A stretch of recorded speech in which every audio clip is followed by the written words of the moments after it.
जय हिंद दोस्तों, इस वक्त देश के सदन में शीतकालीन सत्र चल रहा है और इस पे दोस्तों लगातार कई मुद्दों पर चर्चा हो रही है। देश में जो देश के सांसद हैं वो लगातार देश के तमाम बुनियादी मुद्दों पर चर्चा कर रहे हैं। इसी में दोस्तों भीम आर्मी चीफ चंद्रशेखर आजाद भी शामिल हैं। उन्होंने ऐसा भाषण दिया सदन में जिससे बीजेपी और बीजेपी के जो कट्टरपंथी नेता हैं उनकी बोलती बंद हो गई। दोस्तों इस रिपोर्ट में आप बने रहिए, बहुत ही रोचक वाकया जो पेश आया सदन में। चंद्रशेखर आजाद ने जो बातें कही बिल्कुल हम आपको विस्तृत में बताएंगे।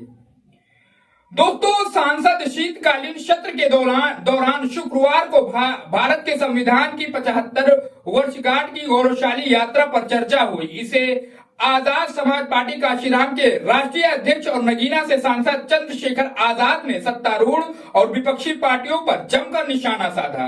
चंद्रशेखर आजाद ने कहा कि सदन में मैंने पूरे दिन डिबेट सुनी। उन्होंने तंज कसते हुए कहा कि अब तो देश में खोदने की प्रथा चल पड़ी है।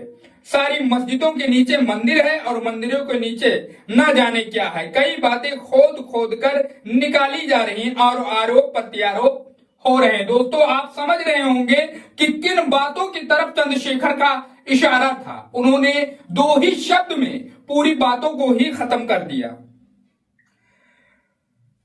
दोस्तों चल रही इस सारी कार्रवाई के बीच में सांसद चंद्रशेखर आजाद ने बीजेपी और बीजेपी के जो कट्टरपंथी लोग हैं उनको जमकर उनकी नसीहत, उनकी क्लास लगा दी।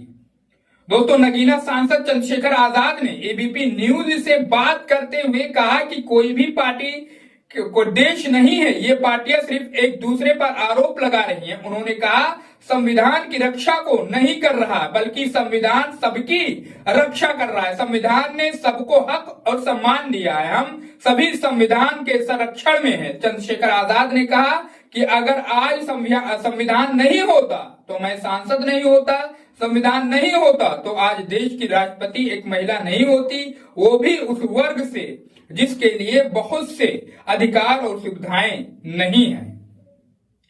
दोस्तों प्रधानमंत्री नरेंद्र मोदी पर कटाक्ष करते हुए चंद्रशेखर आजाद ने कहा कि प्रधानमंत्री खुद को पिछड़ा वर्ग का बताते हैं, इसमें राजनीतिक और सामाजिक सच्चाई कितनी है वह बेहतर जानते हैं, लेकिन अगर संविधान नहीं होता तो वह भी प्रधानमंत्री नहीं होता।